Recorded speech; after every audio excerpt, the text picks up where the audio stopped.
د افغانستان په زندانونو کې د پاکستاني داعشیانو لسګونه میرمنې او ماشومان شته چې له میاشتو کلونو راهیسې بې برخلیکه ژوند تیروي او د خپل راتلونکي لپاره فکرمند دي. د افغانستان په زیاتو ولایتونو کې د داعش تر ماتې وروسته د پاکستاني داعشیانو ډېری کورنۍ د افغانستان د حکومت لاسو ته ولوېدې چې اوس مهال د حکومت په قید کې شپې ورځې تیروي. د زاویې نیوز خبریال د ملي امنیت بندخونو کې د پاکستاني داعشیانو له میرمنو سره غږېدلی دی. دا میرمنې چې څو ځله د داعش په لیکو کې نکاح شوي او د داعش په لیکو کې یې په سختو شرایطو کې ژوند کړی دی. په بندخونو کې له تیر یو کال راهیسې ایسارې پاکستاني تبې داعشۍ عتیقې له زاویې نیوز سره په خبرو کې وویل د داعش لیکو ته په چل راوستل شوې وه او اوس خپله او د خپلو ماشومانو راتلونکي ته هم فکرمنده ده. نوموړي چې د پاکستان د کراچۍ ښار اوسېدونکي ده وایي د داعشیانو ټولې چارې د فریب او دروغو سره مخ ته ځي چې د هغو لسګونو میرمنو ژوند له سختو ستونزو سره مخ کړی چې د دوی له لوري غولول شوي و او افغانستان ته انتقال شوي وي. داعش के साथ मतलब कि नहीं अच्छा नहीं था. خصوصا د داعش چلند بیخي ښه نه و. هغوی حتی دې ته هم چمتو نه ول چې زموږ ستونزې او مشکلات واوري. زموږ د خبرو ځواب د داعشو له لوري به منفي و. هغوی میرمنو ته هیڅ ارزښت نه ورکاوه. عتیقه چې 3 ځله یې واده شوی دی زیاتوي کله چې افغانستان ته انتقال شوه په ناخبرۍ یې د دې له خوښې پرته نکاح تړل شوې وه. وروسته یې خاوند په یو هوایي برید کې ووژل شو او د سختو حالاتو او مجبورۍ له امله یې بل واده وکړ. ये मेरी मजबूरी थी और मुझे करना पड़ा. ما چې داعش کې 3 نکاح وکړه له ډېرې مجبوري ورځې څخه مې وکړه. حالات ډېر خراب و. زما سرپرست نه و. غرونو کې له خپلو اولادونو سره یوازې وم. دغه ستونزو تحمل اسانه نه و.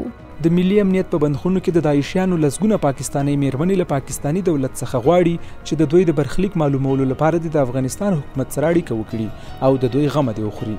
د نظامی چارو کارپوهان وایي د ټولو تروریستي ډلو لپاره زمینه سازي او ملاتړ پاکستان کوي چې بیا یې د خپلو موخو لپاره افغانستان او کشمیر کې د جنگ لپاره لیږي.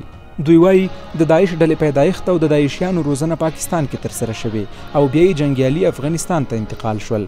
د نظامی چارو کارپو جنرال دولت وزیري زاویې نیوز ته وویل پاکستان تل جنایتونه کوي او بیا له خپلو کړنو منکر وي خو چې پروژه یې خلاصه شي بیا یې چارواکي د خپلو اعمالو اعتراف کوي. پاکستان ټول تروریستي ګروپونو سره لاس لري او په پاکستان کې تربیه کیږي روزل کیږي افغانستان ته رالېږل کیږي. په هغه اساس دی چې د داعش ګروپونه کله چې په ننګرهار کې ځای په ځای شو په چین کې سپینغر ولسوالۍ کې په د بالا کې کوټ کې هغه ټول د ورغزي د خط نه هغې خواته اوسېږي.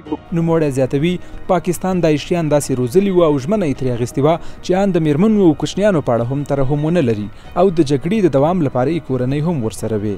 وزیري وایي میرمنو او ماشومانو سره د داعش دا ډول کړنې چې د جګړې ډګر کې یې له ځان سره ساتي د ټولو نظامي او جنګي اصولو خلاف عمل دی. دوی کوچنیانو او میرمنو ته اهمیت نه ورکوي. دې ته دوی پابند نه دي چې دوی د جنگ د میدان نه لرې کړي. دوی کله چې جګړه کوي که میرمنې وژل کېږي که کوچنیان وژل کېږي دوی په دې باندې هېڅ د دوی هغه اصولنامه هم داسې ده چې باید د فامیل نه هم تېر وي د کوچنیانو د میرمنو نه هم تېر وي.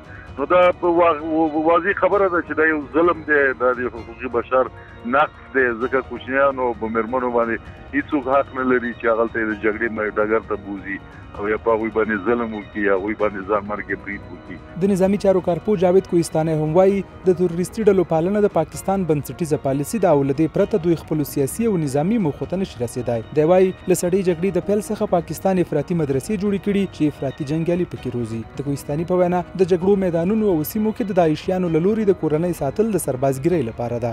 نوار دیورن و همچنان خباندگی‌های فرهنگی سیاسی در اوجه باعث از این مسائل عمده شده که در اوجه باید همین مسائل وجود داشته باشه یا در حقیقت بیشتر باشه. همین بحث افراطیگری زمینه‌هاش مسائل است، فعالیت‌هایی که سازمان‌های استخباراتی دارند در اون ساحه بسیار گسترده و وسیع است. اینا باعث همین مسئله شده. په داسې حال کې چې داعشۍ میرمنې د داعش په لیکو کې د ماشومانو او ښځو ژوند ته د نه توجه شکایت کوي د افغانستان د زندانونو د تنظیم ادارې ویاند فرهاد بیاباني زاویې نیوز ته وویل د داعشیانو ماشومانو ته د تعلیم زمینه هم برابره کړې او د خپلو میندو سره یو ځای ورته د اوسېدو زمینه برابره شوې ده. نوموړی زیاتوي چې د داعش د هغو بندیانو په اړه چې بهرني اتباع دي له اړوندو هیوادونو سره معلومات شریکیږي. در حال حاضر شمار مجموعی زندانیان وابسته به داعش در زندانهای کشور 426 زندانی شامل 84 زن هستند که همراه با 180 طفل در حبس به سر میبرند. اداره تنظیم امور زندانها بنابر مسئولیت وظیفوی برای اطفال این زندانیان زمینه‌های تغذیه مناسب و زمینه‌های آموزشی ابتدایی را الا 7 سالگیشان فراهم میکنه. هڅه مو وکړه چې د پاکستاني داعشیانو د میرمنو او ماشومانو د برخلیک په اړه کابل کې د پاکستان د سفارت نظر هم ولرو، خو بریالي نشو. د زندانونو د تنظیم ادارې د معلوماتو له مخې د افغانستان په زندانونو کې د 4 میرمنو او 100 ماشومانو په ګډون 426 د بهرنیو هیوادونو داعشیان بندیان دي.